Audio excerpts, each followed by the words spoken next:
कालू कौवे की 4 बेटियां थीं और चारों बेटियां एकदम सही सलामत थीं।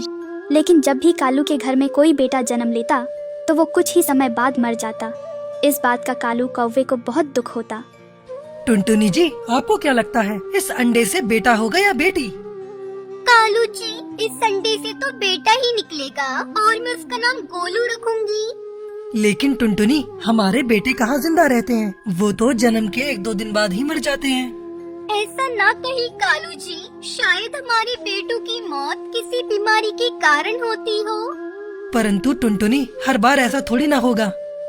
कहानी में आगे बढ़ने से पहले जब हम बीमार होते हैं, जब कोई दवा काम नहीं आती, तब माँ की दुआ काम आती है। तो आज उस माँ के लिए इस वीडियो को लाइक और इस चैनल को सब्सक्राइब कर दें। आप जैसा कह रहे हो शायद वही ठीक हो, लेकिन मेरा मन तो बहुत घबराता है। टुनटुनी, ऊपर वाले का नाम लो, सब ठीक होगा और हम अपनी पूरी देखभाल करेंगे। ऐसे ही बातें करके वो दोनों पति पत्नी सो जाते हैं और अगली सुबह उनके अंडे से एक बेटा निकलता है, जिसे देखकर टुनटुनी चिड़िया तो बहुत खुश होती है। देखा आपने, हमारे अंडे से बेटा हुआ है, जो मैंने कहा था वही हुआ। मम्मा, क्या इस बार भी भाई हमें छोड़कर चला जाएगा? नहीं नहीं मेरी बच्ची, अब आपका भाई कहीं नहीं जाएगा। अब आप सब अपने भाई के साथ खूब मस्ती करना। इस तरह से टुनटुनी चिड़िया और उसकी बेटियां तो बहुत खुश थीं, लेकिन कालू कौवे को कहीं ना कहीं डर सता रहा था, क्योंकि पहले भी उसके 3 बेटे जन्म के कुछ दिन बाद मर चुके थे और ऐसे ही 2 दिन बीत जाते हैं। कालू जी, आप निश्चित होकर भोजन लेने जाएं। मैं अपने बेटे का पूरा ध्यान रखूंगी। ठीक है टुनटुनी, आप बेटे का पूरा ध्यान रखना। मैं जल्दी ही भोजन लेकर घर आ जाऊंगा। ऐसा कहकर कालू कौवा भोजन लेने चला जाता है, जहाँ उसे टूनी चिड़िया मिल जाती है। कालू भैया, आपका चेहरा क्यों उतरा हुआ है, जबकि आपके घर तो बेटा हुआ है? टूनी चिड़िया, आप तो सब कुछ जानती हो कि मेरे बेटे जिंदा नहीं रहते, फिर मैं खुश कैसे रह सकता हूँ? लेकिन हर बार ऐसा नहीं होगा। आप बेकार में ही चिंता कर रहे हो। क्या पता पहला बच्चा जन्म के समय स्वस्थ न हो, इसलिए उसकी मौत हुई हो। ठीक है टूनी चिड़िया, मैं चलता हूँ। मेरा घर से बाहर मन नहीं लगता। ऐसा कहकर कालू कौवा अपने घर आ जाता है। जैसे ही वो अपने बेटे को देखता है तो वो मर चुका था।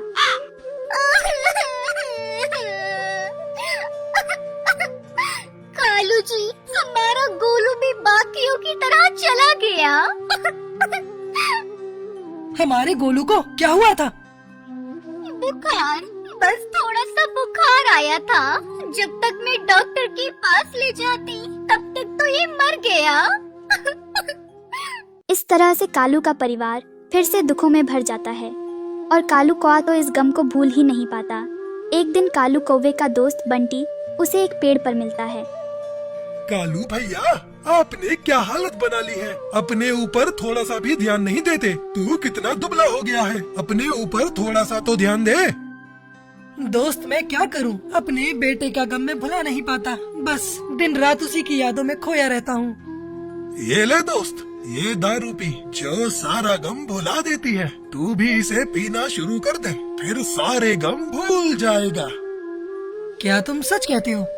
हाँ बिल्कुल, इस दारू को पीने के बाद तेरा सारा दुख कम हो जाएगा। इसका एक घूंट पीने से तेरे सारे बड़े गमों को भुला देगी। यह सुनकर कालू कौवा थोड़ी सी दारू पी लेता है। उसे दारू कड़वी लगती है। छी, ये कितनी बेकार है और इसका स्वाद भी कड़वा है। कालू, तूने पहली बार पी है, वरना स्वाद तो बहुत अच्छा है। मैं तो रोज पीता हूँ। ठीक है, अब मैं अपने घर जाता हूँ, कल फिर से आऊँगा। ऐसा कहकर कालू कौवा वहाँ से चला जाता है।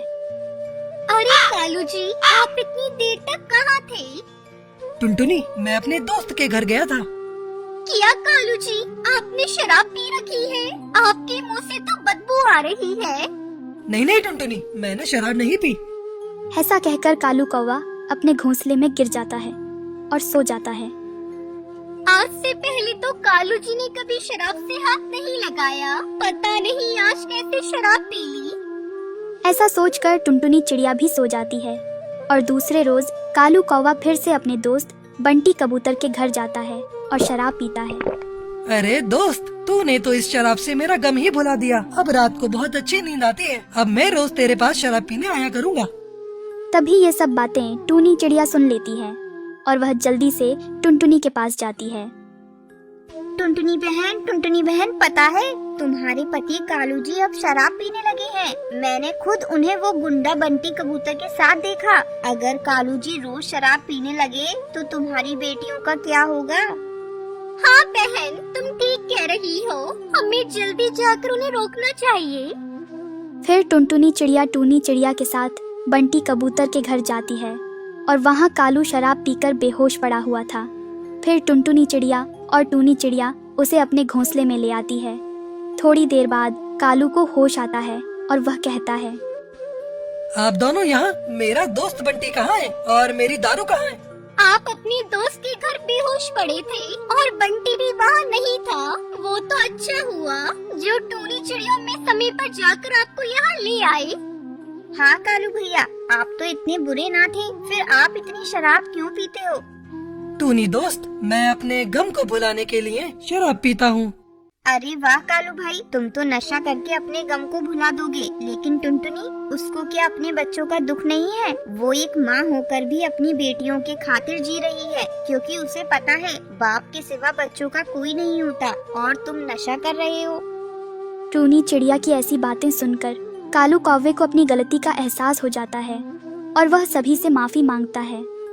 मुझे माफ कर दो टुनटुनी, मैं आज के बाद दारू कभी नहीं पीऊंगा और अपनी बेटियों की परवरिश बेटों की तरह करूंगा। कालू कौवे की ऐसी बातें सुनकर टूनी चिड़िया खुशी खुशी अपने घर चली जाती हैं। फिर उस दिन के बाद से कालू कौवा कभी शराब नहीं पीता और अपने परिवार के साथ हंसी खुशी रहने लगता है।